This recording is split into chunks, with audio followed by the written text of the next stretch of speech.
My name's JC McCauley. I'm Naisha McCauley, and you're watching AccessTV.org.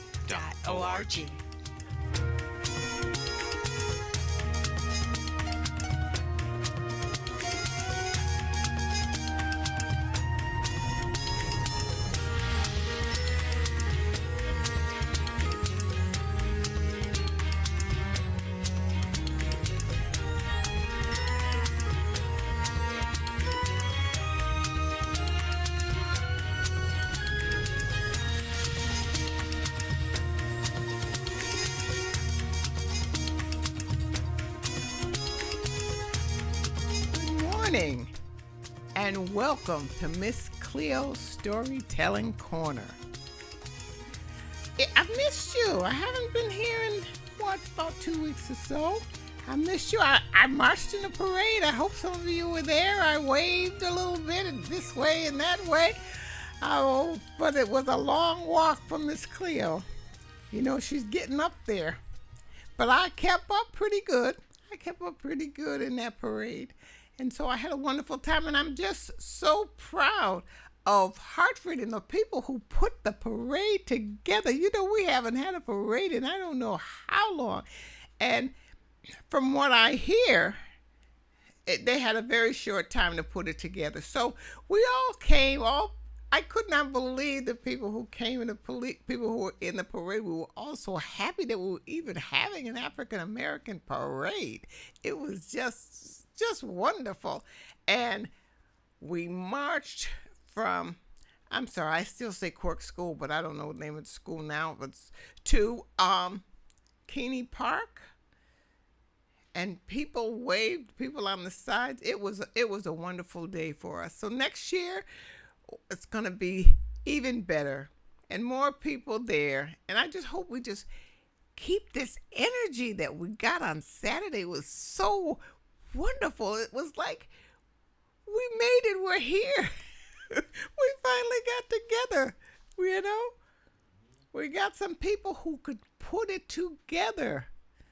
And so the rest of us have to come together to make it even better and help them next year. And I congratulate all who worked on the parade. Thank you so much for giving us that gift. Thank you so much.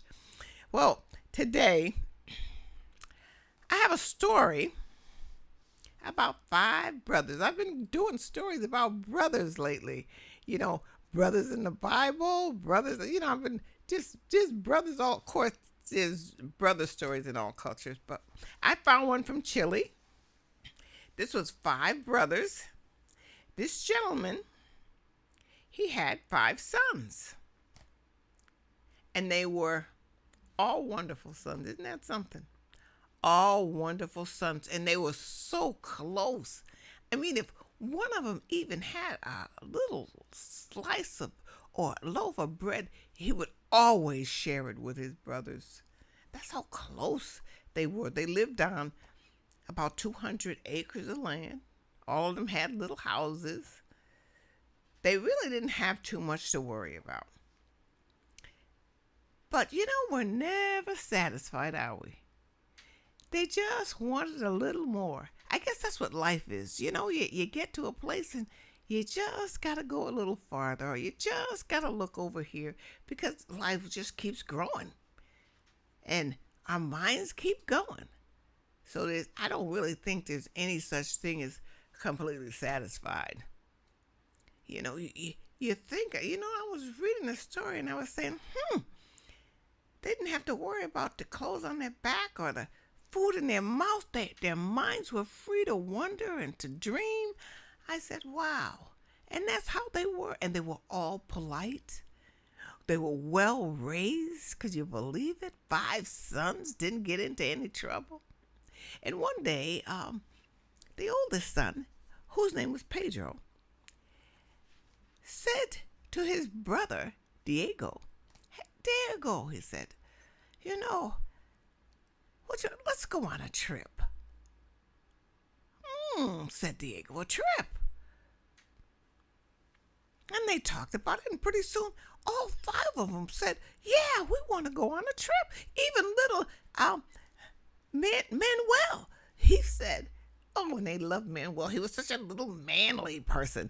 They said, Manuel says, yes, I want to go on the trip too. So all five of them, they talked. They made a plan. They sat and they made a plan. And they said, well, we'll go see Father. And ask his permission. So they go to Father and they tell him this plan. And Father says, well, okay, I'll give you permission to go. That's fine. Even Manuel was so happy and he was jumping around.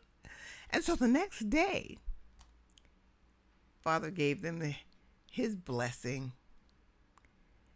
And he says, come back well, body and mind. I don't want to be responsible for anyone who dies. Just come back healthy. God will help you. And parents who raise their children well,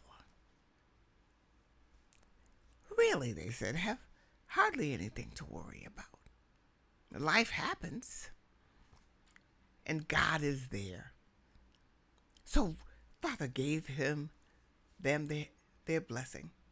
So off they go, and they come to a part of a road that had 5 different roads, like a hand, 5 roads, and Pedro assigned each row. Diego had a row, Jose had a row, Juan had a row, and Manuel had a row. All 5 of them had a row. So they all sat down. They said, let's have our last meal before we go on our trips. And remember to bring something back for our little sister.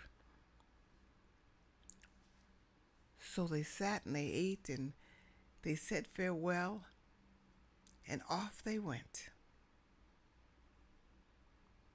Well, the first place Pedro went, he met a thief. And the thief taught him how to be a thief. And in 6 months, he was a better thief than his teacher. And he could take something and from you can turn around and look at him, and he wouldn't have anything. He was that good a thief. He could take something you'd never even know it. Zap. Well, and then Diego, he ran into a hunter. And he taught him how to hunt. And of course, in 6 months, Diego could hunt better than his teacher. And he could hit anything. He could practically hit anything without hardly even looking at it. He was a wonder. And then Jose met a man who set bones. You know, he said someone would come to him and he would set his bones and he would be like new. And Jose learned that trade. And before long, he was better than who? That's right. He was better than his teacher. In 6 months, someone could come in, he could set his bones. That person could practically walk out the door. After Jose got finished setting his bones, he'd just get that puzzle, setting bones, and he'd just get it perfect. Well, then there was Juan. Well, Juan ran into someone who could raise the dead. And he taught him how to raise the dead. And before long, that's right, these 5 boys were really smart. He was better in raising the dead than the person who taught him.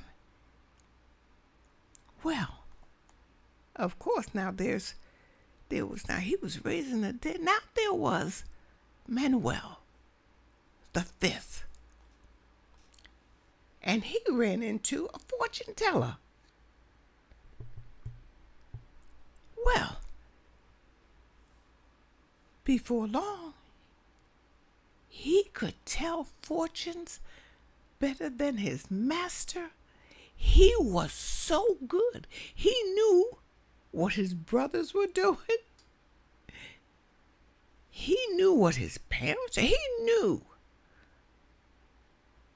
what was going on all around him and what his loved ones was doing. Well, the year passed, and Manuel saw that his brothers were all starting to leave to go back to the place where they were supposed to meet. And when they all got back, they said, "What have you accomplished?" "What have you accomplished?" Manuel said, "I can tell you what all of you accomplished." And they said, "Really?" They said, "What have we accomplished?" He said, "Pedro, you are a thief, a wonderful thief. Diego, you are a hunter, a great hunter. Jose, you can mend bones better than any man around. And Juan, you could raise the dead. Of course, I know it all, for I am a fortune teller." So they start their journey back home. And they come before their father, and they said, all the family welcomed them. They saw them coming, and they all welcomed them. They had a feast. It was a wonderful day. And father sat down, and he said, "What have you accomplished?" And Pedro said, "Father, I have become a great thief."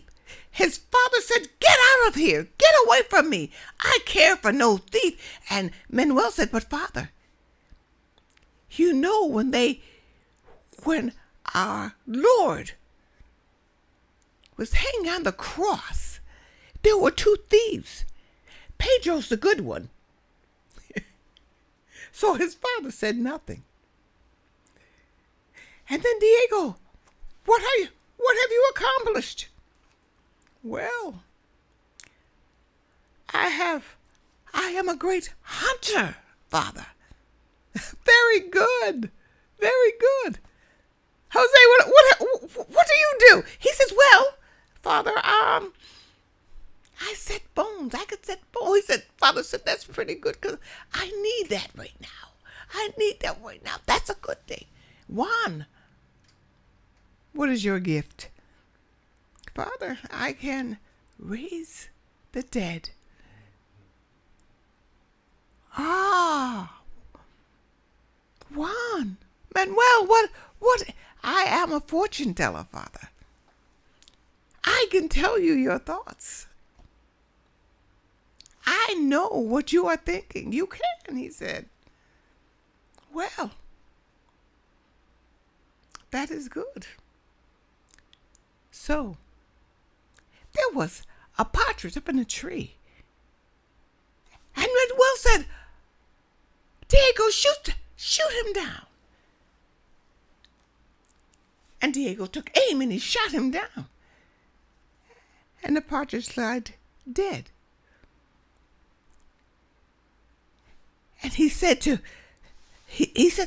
Juan, he said to Jose, take him apart and put him together again. And Pedro, he kind of stole a wing without anyone seeing. And when Jose took him apart and put him back together, he realized that there was one wing missing.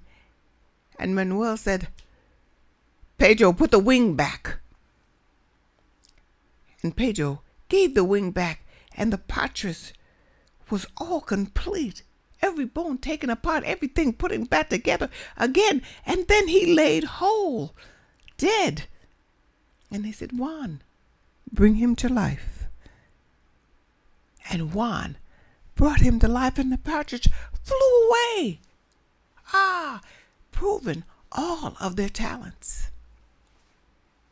And this was a wonderful day. And they all came back very wealthy and very well dressed. They were a sight to see. Well, that's not quite the end of the story, because, there was a king that lived not far away who had a problem that Manuel could see. And we will know in just 1 minute, as soon as we have this commercial and continue this story of the 5 brothers. I'll be right back. We all know smoking is harmful, right? But did you know that even after the smoke clears, the danger remains? This is called third-hand smoke. Third-hand smoke is the toxic residue left behind on surfaces like furniture, walls, or even clothes. These harmful chemicals can linger for days, weeks, or even months. Young children and pets are especially vulnerable. They can ingest these toxins simply by touching contaminated surfaces and then putting their hands or toys in their mouth. The best way to protect your loved ones? Make your home and car completely smoke-free. Remember, it's not just about the smoke you see, but the unseen toxins you leave behind. Protect your family from third-hand smoke. Choose a smoke-free environment.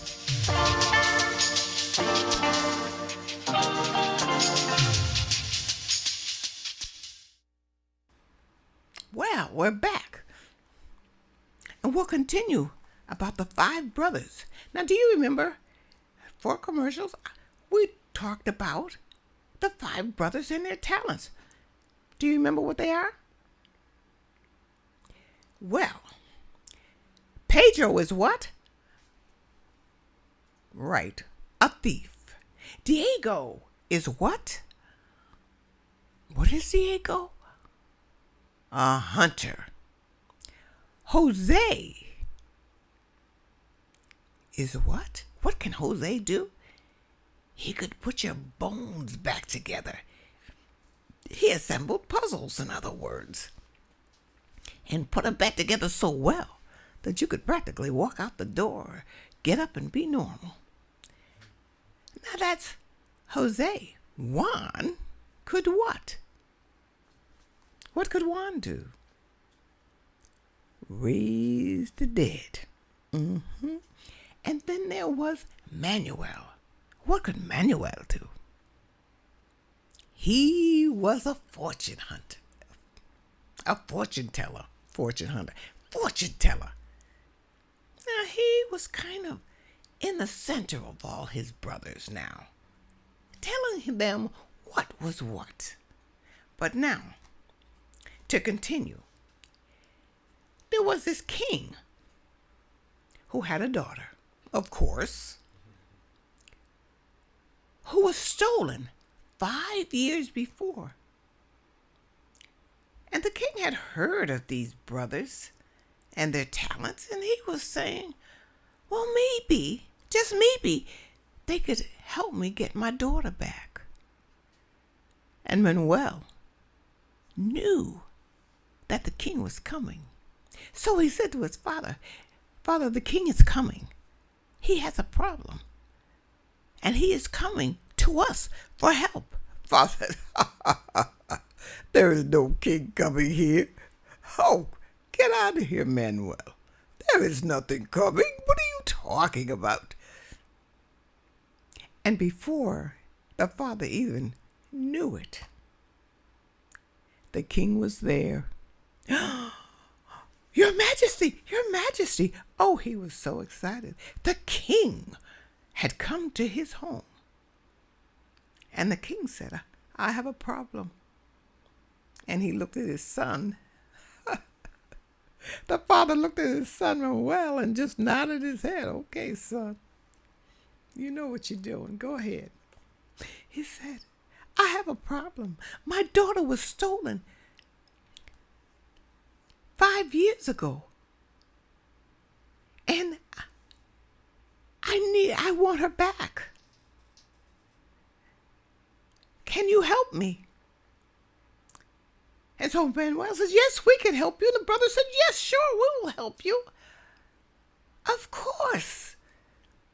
And Manuel saw that the daughter was like on the coast, the island, the ivory island, somewhere over there in the Ivory Islands, and he saw where she was and who had her. Old Big Arm, a great giant. So the men prepared to leave. And the king said, I will send men with you. And their brother said, no, we will go alone, for we know how we work together. And they got in their boat, and they sailed to the island. And Manuel said to Pedro, as he saw where the princess was, he said, Pedro, go and grab the princess. And so Pedro goes and he snatches the princess. And they all run back to the boat. And they started rowing and knowing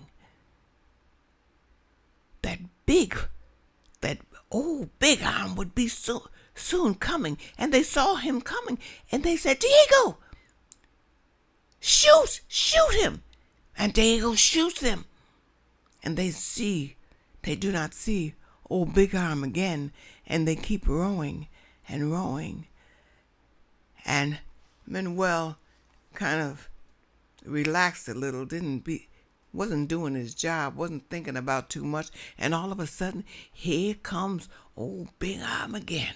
And he has his one arm. And he raises his arm and he smashes that boat. And they say, Jose, work, put the boat together. And so Jose worked and put the boat together, and they got in the boat, and here comes old Big Arm again.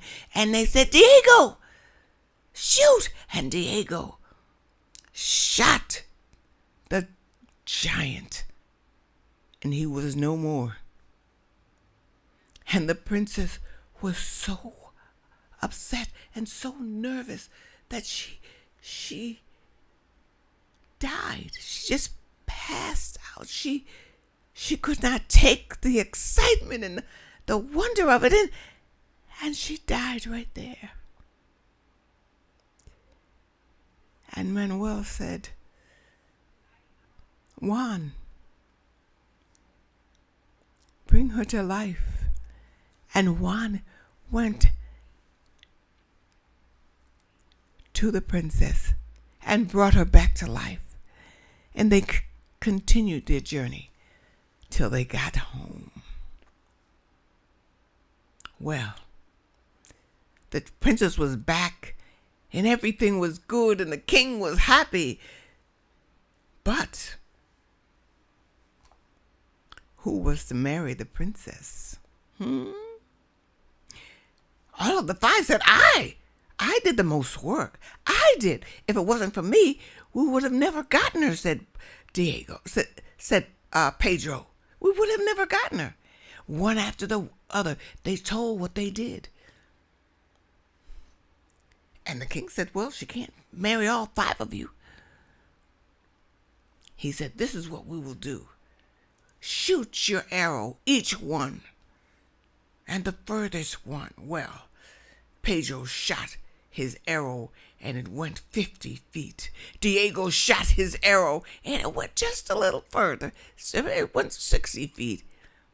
Jose shot his arrow and it went just a little further than that, than his brothers. Then Juan shot his arrow and it went even further. Well, it was Manuel's turn. And Manuel shot his arrow and it flew further, much further than any of his brothers. And he got to marry the princess.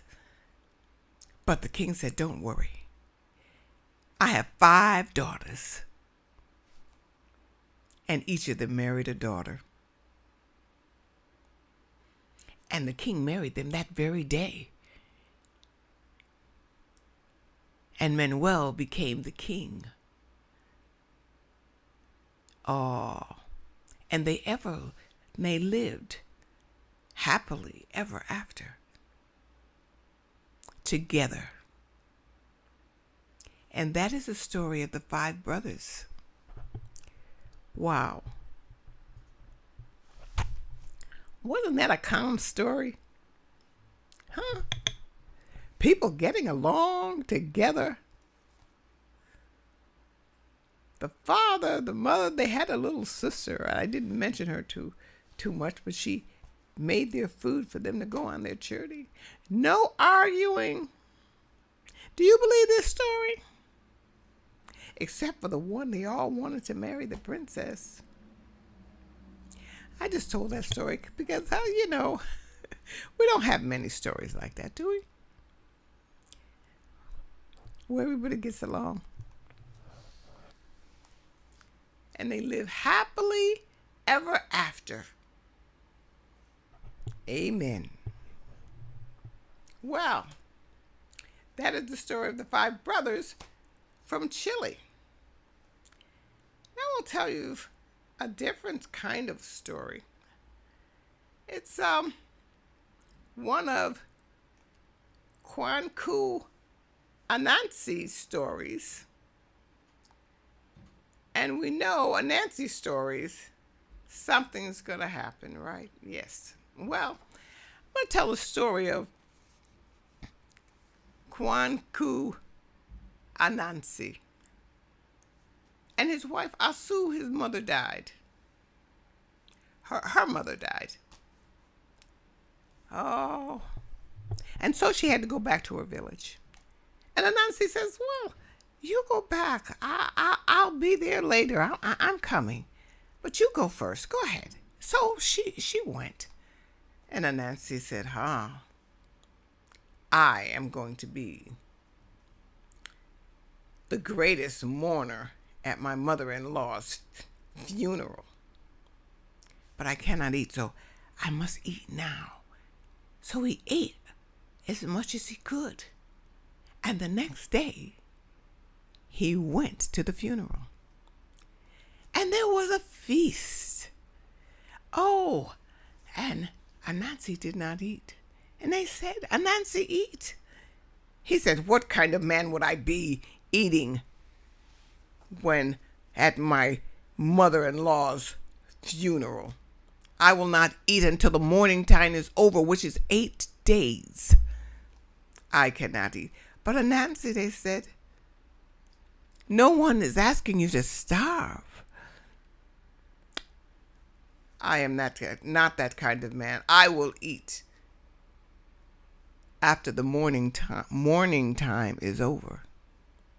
So the next day, they ate. And they talked. And Anansi did not eat. Anansi, are you not going to eat? Eat, man. Eat. No. I said, what kind of man do you think I am? I'm going to tell you about Anansi. When people ate, he usually ate more than anybody else. When he danced more vigorously than anybody else. When he mourned, he was going to mourn greater than anybody else because nobody was going to do anything better, greater than Anansi. So, the 3rd day comes. Anansi's getting pretty hungry. His stomach is growling. He's smelling the food. And he said, come on, Anansi. Eat the food. I will not eat.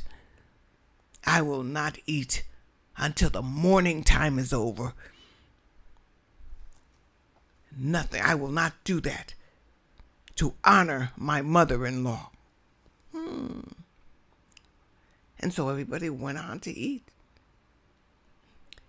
The rabbit, the snake, the turtle, everybody ate. But not Anansi. And he was getting kind of sick. This was the 3rd day. Well, on the 4th day, everyone went out. The rabbit, the snake, the fowl, everyone left. except for Nancy, who had to be the greatest mourner at his mother-in-law's funeral. And there he sat, smelling the food, cooking. And he was so hungry. Oh, he was so hungry. But he was not eating. And he kept smelling that food. Oh, it smelled so good. So he went over to the pot. And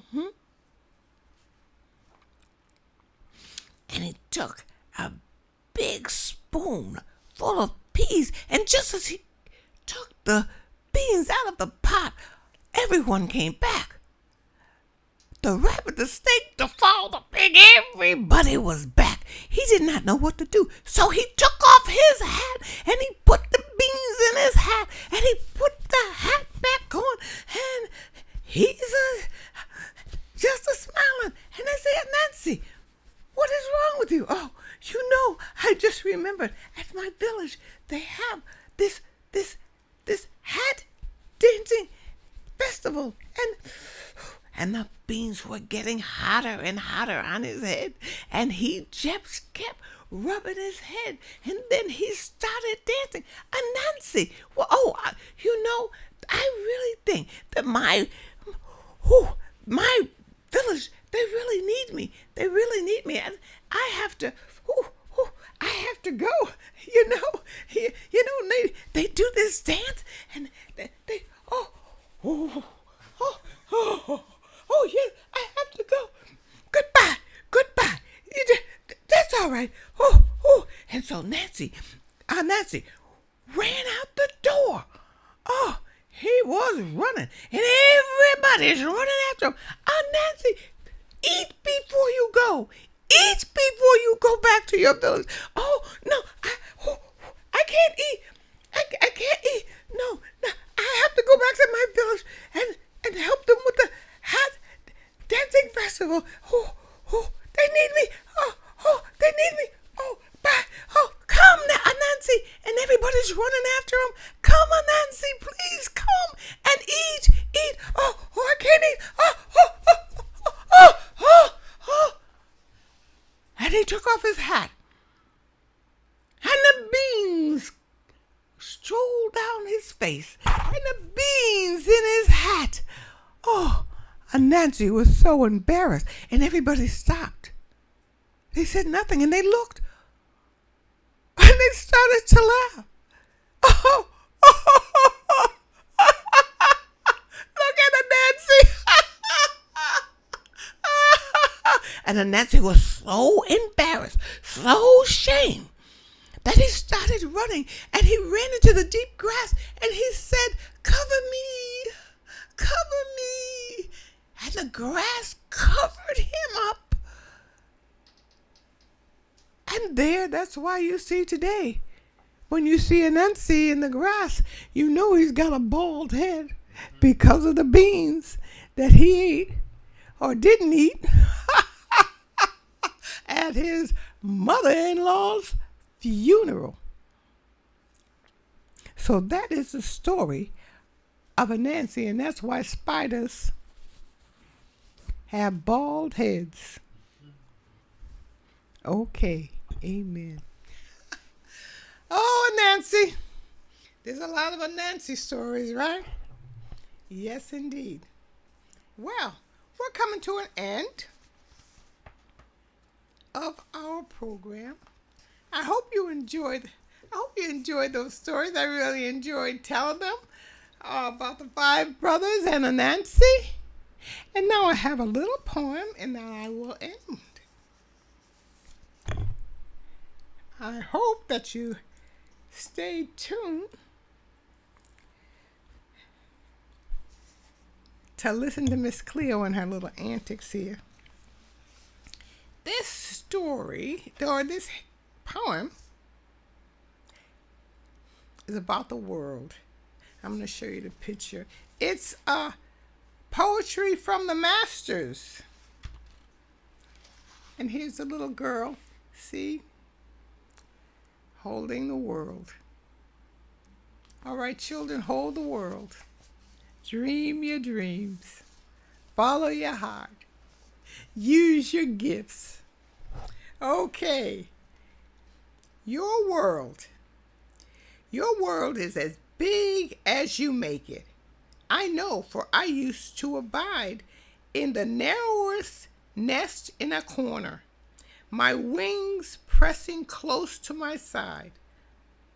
But I sighted the distant horizon where the skylight encircled the sea, and I probed with a burning desire to travel this immensity. I battered the cordon around me and cradled my wings on the breeze, then soared to the uttermost reaches with rapture, with power, with ease. Amen. And that's what we want you to do. We want you to soar in this world. Well, our time is ended. And I have to leave you now. But hopefully I'll be back next week to tell you some more stories or some more something or do something. I don't know. We'll see what life brings. But for right now, read a little, write a little. Come on, dream big. And I'll see you next week.